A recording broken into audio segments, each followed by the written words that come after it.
in Virginia? Who was the first group? Yep. The natives. And specifically what tribe? Powhatan. Good. And then the settlers, we know they were here. What country were the settlers from? England. That's right. So you have the Powhatan and the English. And what we're going to talk about in this station is a third culture that came to Virginia in 1619. And they came against their will. Start thinking, who might that be? We'll come back to it. But let me ask you guys, who thinks they know what freedom is? Just raise your hand if you think you know what freedom is, or have an idea kind of what it is. Okay. Freedom. Who thinks they have freedom? Sometimes you have to follow the rules, but still got freedom, right? And what would be an opposite then? What would be a word that's the opposite of freedom? Opposite of freedom. What did you say? Unfree? Captured? Held down. Held down? Slavery? Enslaved? Yeah. Locked up? Maybe prisoner? In jail? Yeah, all those things are opposites of freedom. So the English colonists arrive in 1607 and they bring their culture with them, and the Indian and the English cultures begin to combine. And they decide to go up and build their colony up in Jamestown, as you recall. But would it surprise you to learn that those colonists stayed here at Old Point Comfort for a few weeks before they went up to Jamestown? It's true. Well, after their colony was somewhat established, they remembered where they were here and came back and built a fort very similar to the fort at Jamestown. You remember the wooden fort you saw when you went to Jamestown? So they built one very much like that here at Old Point Comfort. And there are men and guns here to protect the colony.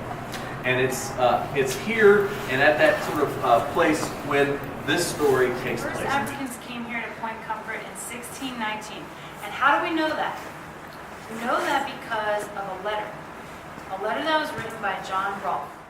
So John Rolfe wrote this letter, and he wrote back to Europe, and he told them about everything that had been happening in the Virginia colony in the past year. And one of the things that he said happened was in August of the past summer, in 1619, a ship came into the Chesapeake Bay, and it was a Dutch ship, and on board it had 20 Africans. And that ship traded those 20 Africans to the English settlers here at Point Comfort for food. Does that sound strange? Trading people for food? Treating them like their property? Does it sound right? No. And so, with those first 20 Africans, we had the beginnings of what would become slavery in Virginia. But it's important to know that it wasn't exactly slavery at first, because think about it. If that was the first time that had happened in Virginia, did slavery exist before that? No. Not in Virginia. And so we know that at first those Africans were more like something called indentured servants. Has anyone ever heard that term, indentured servant? Called an indentured servant. You may have heard that word before. It's kind of an unusual word. And to kind of help you a little bit, in case you're unsure, is this. Who here likes to go to the movies? All right. Very good. Hands down. So when you want to go to the movies, what do you have to get into the movie? A ticket. A ticket, right? And in order to buy the ticket, you got to have the money, right? But if you don't have money, how do you get the ticket? Right? Well, if you didn't have money, you couldn't. But you might be able to ask for help, right? All you guys have what? Parents, right, at home. And friends and family as well.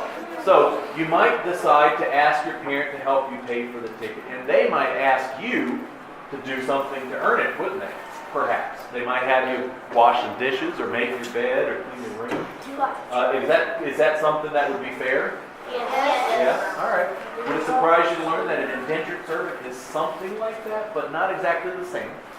It's someone who wants to come to the New World, perhaps from Europe, perhaps from somewhere else, and they don't have the money to pay for the ticket to get here. And so they find somebody who needs help, perhaps somebody who owns land, and is looking for workers. And they say, if I work for you for a number of years and do whatever you want me to do, and if you give you a place to sleep and a place to, and something to eat. I'll do whatever you want me to do for those years. If you pay for my ticket to come to the New World. Does that sound like it could be fair? Yes. Right? It's similar. Now, that person though, they're not completely free to choose whatever they want to do because they have to do what the other person said. But they're not exactly enslaved either because they go into it freely by choice and it's only for a certain period of time and then they're released to do as they like for themselves. So it's not exactly slavery, but it's not exactly completely free either.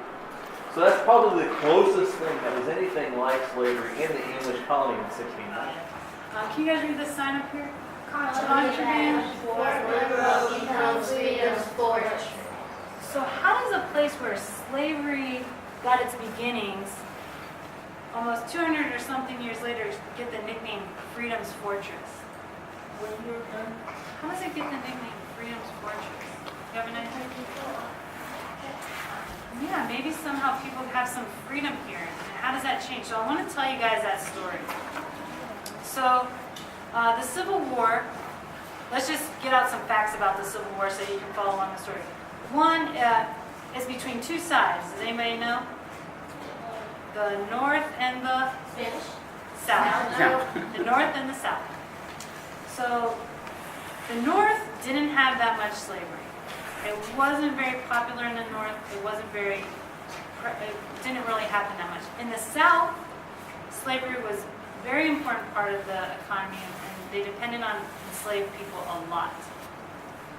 It wasn't the only reason for the Civil War, but it was a big reason for the Civil War. The South wanted to keep slavery, the North wanted to get rid of it. The South, Virginia. Was Virginia part of the North or the South? South. South, actually. It's kind of in the middle, so it's hard to tell, but it was actually part of the South.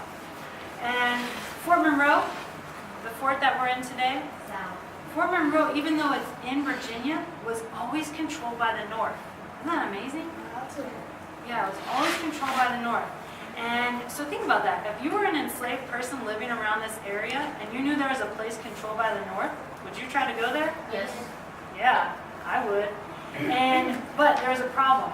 So this guy, Benjamin Butler, he's a memorable figure. He was a Northern general, and he represented the United States. And because of that, he had a problem, because at the beginning of the Civil War, slavery was still legal. And he represented the United States, so that meant that he had to return any enslaved people coming to him for protection. He had to return them to their owners, which was basically his enemy, right? That's a predicament for him, isn't it? Well, something happens shortly after he gets here. Virginia secedes. That means they officially say that they're no longer part of the United States, they're part of the South. That might give them a little bargaining chip. The very next night after Virginia secedes, it says they're no longer part of the United States, three men, we don't have their picture, but this is what an artist imagined they looked like. Frank Baker, James Townsend, and Shepard Mallory. They were enslaved, and they were being forced to work with the Southern Army in Norfolk. Well, that night, right after Virginia secedes, they escape. They get a boat, and they come about 5 miles across the waterway from Norfolk all the way over here to Fort Monroe, and they talk to General Butler. And they tell General Butler all about what's been going on, all about what the Southern Army is doing, and Butler's like, there's got to be a way around this. I shouldn't have to return these men to their owner. Well, the next day, the man who claimed to be their owner, he came to General Butler and he said, General Butler, you got to follow the law. You got to give me my property back. He was calling those three men his property. And General Butler says, wait a minute. Didn't you just say you're no longer part of the United States? Therefore, laws of the United States don't apply to you. I don't have to return those men. Furthermore, this is war. And the rules of war state that if I come into possession of property that you're intending to use against me for war, I can keep it as contraband. So he's pretty smart. He's kind of using their own argument against him. He's saying that, if you're calling them property, then I can seize property as contraband. That decision gets to be known as the contraband decision. That's why we have that word up there. What do you think happens when word gets out to the enslaved people in Virginia that there's protection and freedom at Fort Monroe? They try to escape. Yeah. So this is a picture. This is Fort Monroe's main gate. This is from a newspaper. And this was just 15 days after Baker, Townsend, and Mallory came to Fort Monroe. Look at all the men, women, and children coming up to the gate. So cool. Yeah. And that's how Fort Monroe gets the nickname Freedom's Fortress. Not only do the enslaved people hear about this, but also the South hears about this. Do you think it makes them mad? Yes. And also President Lincoln hears about this. He's the president of the United States.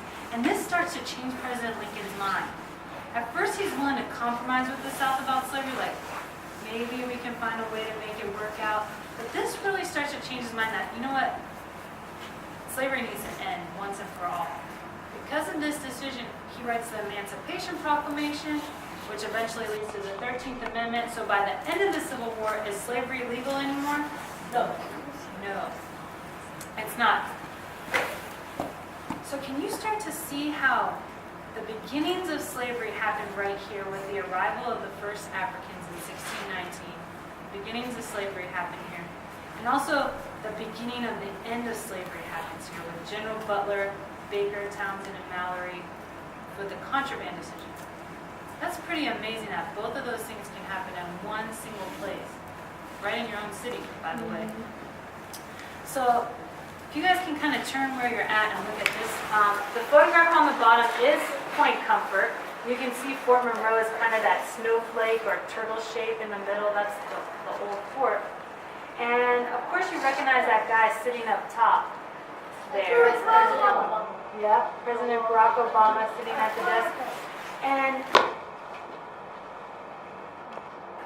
I'd like to also draw your attention to those words at the bottom of the panel. Let's read those. Thus, Old Point Comfort marks both the beginning and end of slavery in our nation. And guess who said that? He's up there. President Obama said that. So guys, this was an active Army post all the way until 2011. So in your lifetime, this was still run by the Army. But when the Army decided to leave and move the operations here to Fort Eustis, President Obama, that got his attention. And he basically used his authority as president to say that this place, this land that you see there, should be a park. Not just any park, a national park. And that tells you something. It's not just important to Hampton. It's not just important to Virginia or the Army. It's important to the whole nation. And that's why we're part of the National Park Service today. A lot of that has to do with those two stories that you just heard about how the beginnings and endings of slavery, that really sad and horrible thing in our history, both happened here at Fort Monroe. So who can tell me what year this map was made right here? 1607, very good, very good. On the other side of this map is Captain John Smith himself and a zoomed in area of where we are today at Fort Monroe. But I can give you a hint. He doesn't call it Fort Monroe. He has a different name for it. So see if you can tell where we are on this map. And then the other map you have is a map of today. So there are some really big differences and similarities that you can kind of see, see where we are, see what has changed, kind of talk about that with the person next to you. And so how did everybody get here today? How did you get here to Fort Monroe? Bus? How do you usually get to school? Car, bus? Anybody walk? You ride a bus? Anybody take a ship to school? You do? You take a ship? I wish. You wish? That'd be cool. So how do you think John Smith got around 400 years ago? Ship. Ship, boat, or walking? So Chesapeake Bay has changed a lot since he's been here.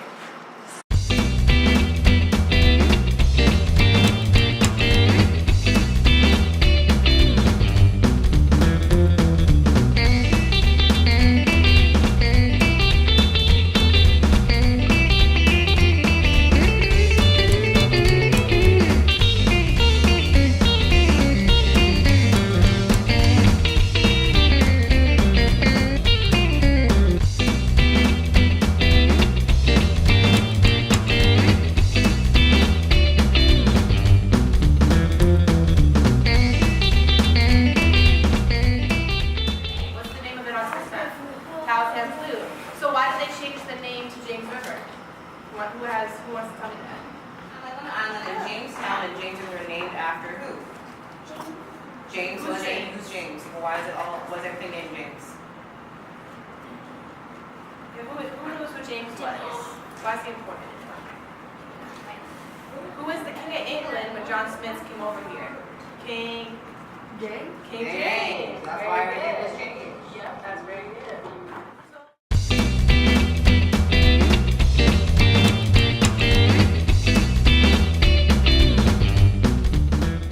What do you think was coming? Archaeologist? Archaeologists, yes. And you're going to talk about archaeology today. As complicated as that word sounds, archaeology is not that hard of a concept to understand. A person like me who's interested in history in the past is going to be looking for artifacts that talks about people in the past. And we're going to talk about the American Indians. What's the name of the American Indian tribe that's prevalent in this area? What's the name? The Powhatans. And around what area of Virginia did they live, or still currently live today? Where do we live now? Virginia? Virginia, Or but where in Virginia? What area are we in? What's the name of our area? Coastal Plains, and also known as Tidewater area, over there by the water. So like I said, archaeology is the study of you finding out the people in the past by looking at their artifacts. So the Native Americans in this area did not have a written language. So we're going to be looking at things that they left behind, and I know that all of you are great archaeologists and just don't know it yet. So you're going to do, put on your archaeology caps. Put your hands, put on the cap. Put on the cap, all right? We're going to be, yep, you have an actual cap. And we're going to be going down into the trenches, actual cap. And we're going to talk about some things that I know you know. What is this? What is this? What is this? It's an arrowhead. Yes, and so what's an arrowhead made out of? Anybody know? Yes, ma'am. Stone. So it's made out of stone. How do you make an arrowhead out of stone? How do you do that? Does anybody know? Yes, sir. You shape it with another stone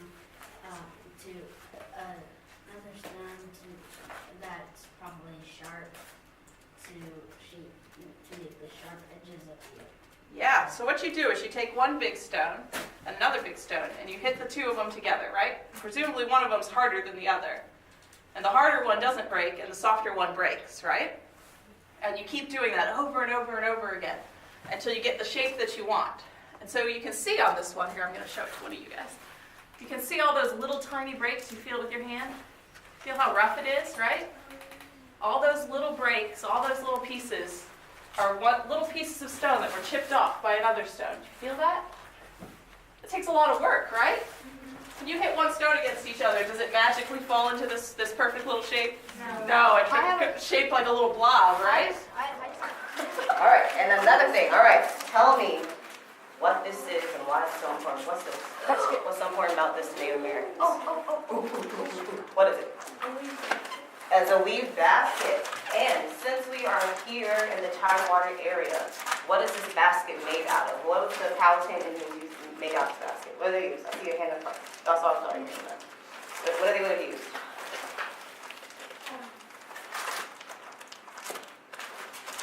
Yeah, just give it a guess. Say again? Wood. Wood, probably not wood. Wood probably would have been the best thing for a basket. What do you think? Some type of plant. It is a plant. What type of plant do you think it is? I'll give you a hint. It's by the water. What do you think it would have used? What do you think? Reeds! You are right. Don't hesitate. Your answer may be right. They used reeds. So if they used reeds to make this basket and reeds are by the water, we can conclude that the Native Americans lived where? By the waterway. By the waterways. And in this It's also why area, they didn't forget specifically, what waterway did the canoes. Powhatan Indians live by in this area? What's that waterway called? How are they supposed to get around? They don't go canoes, and there's waterways just like right in front of them. Chesapeake Bay, but what's that river called? The James River. Very true. All right. What do you think they could hold in this basket? What do you think? What do you think? Oh, not everything. Give me something specific. What do you think they could hold in this basket? Well, the stuff that they like Like the clothes. They can hold their clothes. What else? Maybe their food, fruit. Very true. Like their fruit. Well, what else do you think? You put your hand up. She said already. What do you think? I'm gonna say like vegetable crabs that they have. Ooh, I like crabs. Yeah, Crabs. Okay. I know some men when they hunt, they will let their barrel at the farm and they have Very true. They would hold their tools in here. Do you think you can hold water in here? Yeah. No. No. Why? But why not? Why do you think you can't hold water? Because just like cardboard, it will leak through it. Yeah, just like cardboard, it will leak through. Very true. Very true. Okay. So we learned a lot from that one. What about this guy? Anybody tell me what this is? It's kind of hard to see. You want to get up close? A pot. Yes, ma'am. A clay pot, exactly. Anybody tell me how you make a clay pot? Do you know? Yes, sir. You take clay and they would spin it around, someone would be spinning something, and then someone will be shaping it. Yeah, so what we do when we make a pot today is we put the clay on a thing that spins, right? It spins and you make it into the shape. Now the Native Americans didn't have something that spins. They actually made it by taking the clay and rolling it into really tight little, like a snake. Have you ever done that with clay? You roll it into a nice long tube and they would take it and they would build it like that. They'd wrap it around and around and around until they built something up with that. Then they'd smooth it out, and that's how they'd get their pot. Once you've shaped it into the shape you want, what else do you do to the pot? Anybody? Yes, sir. You would have to let it dry out. You let it dry out, yeah? And can you dry it out even faster than if you just sit it in the air? Yes, ma'am. You can put it in a hot oven, and it'll have a dry cooker, so it won't take like a week for it to Exactly, yeah. So if you put it in something hot like an oven, or did Native Americans have ovens when they lived here? What do we You think? could put it over the fire. They'd have to put it in a fire, yeah. So it's not going to be quite as nice and fancy as what we have today that's made the exact same way, right? But it's going to be a little harder to heat up and dry because they don't have, you know, the stuff that we eat off today is built in these giant big ovens that get super, super hot. So that's why it looks a little different, right? Most people don't have pots in their house that look like this, right? It's all because it's made differently and it's made out of different materials. Now, what else do we see on this pot that might make it special from any other pot? Designs. And why do you think they put designs in their pottery? What's the reason why you're wearing that color or you have those certain type of shoes? Do you like that color? Do you think they like designs on their pottery? All right, there you go. We have a conclusion. They like certain designs, like how you like certain colors. Like Jasmine likes to wear big hoop earrings. It's the same things they like to decorate and probably show that they're distinguished, something that makes them look different, a pattern, something of that nature. Yeah, so we learned a lot about the Native Americans from these artifacts, didn't we? We learned about what they hunted, how they hunted. We learned about what kind of food they were going to store. We even learned about maybe something that means something to them on a cultural or a religious or a symbolic level, right? What might be important to them.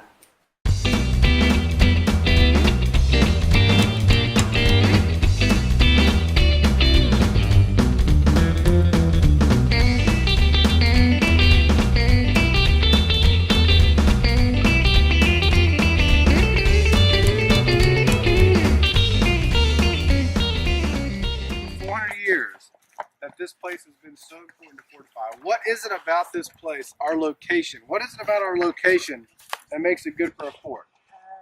What do you think? What's that? Come on, guys. What do y'all think? I know it's cold, but I know you guys are smart too. Why is this a good location for a fort? Because they're by the water and the water is deep enough for them. They're both Awesome. protect themselves from the sea. Awesome. So we're by the water. It's deep water, so you can put ships out here. You can dock ships. You can see who's coming and going out of the Chesapeake Bay, right? You can see who's coming and going out of the ocean, whether it be the Spanish or whomever. The Jamestown colonists could see who's coming and going. So if you put a couple cannon out here, that means you can control who's coming and going, and that's why you have a fort here. Make sense? Yes. Right here.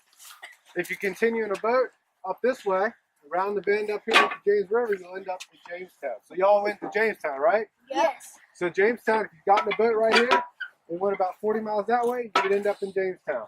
Pretty cool. So let's turn around. I want to ask you guys something. So y'all have y'all heard about, have y'all studied Captain John Smith? Yes. Okay. So in 1607, Captain John Smith and the Jamestown settlers, they sailed in and they sailed right by here and they actually stopped here. They stopped right here. And John Smith and a couple guys, they got off the boat and they started exploring this side of land right here. Was this fort here in 1607? No. What do you think? What did this place look like in 1607? Land. Well, okay, let's expand on that. Land. It wouldn't have any roads over here. No roads, It wouldn't absolutely. have any houses. No houses. There'd be forts. Fort. Okay. Before they built forts, there would have been. I heard trees. I heard. How about grass? How about maybe marsh or swamp? Yeah. Okay. So after the colonists explored, there's another important thing they saw. Actually, people. Who did they see? They met people. Yeah, the Kicquetan Indians. They met Indians, natives here, and those people were utilizing this land for hunting and gathering. They would eat the small game, the small deer, and the squirrel, and the rabbits, and all that good stuff. Yeah. So when the colonists explored here, they did not permanently settle here. They had orders to settle farther inland. So they got back on the ships and headed up the James River and settled Jamestown. But this was fortified in 1609. So that was the first time it was fortified. Any questions about what you guys are seeing? Take another look. If you look out over here, you see the cranes and the ships. That's the Norfolk Naval Base yeah, you're looking at Norfolk. In fact, if you look straight ahead, you see those buildings that are on the horizon. Those are the buildings in downtown Norfolk. My mom, that's where my dad went Oh, yeah? one time for a meeting. Cool. He works at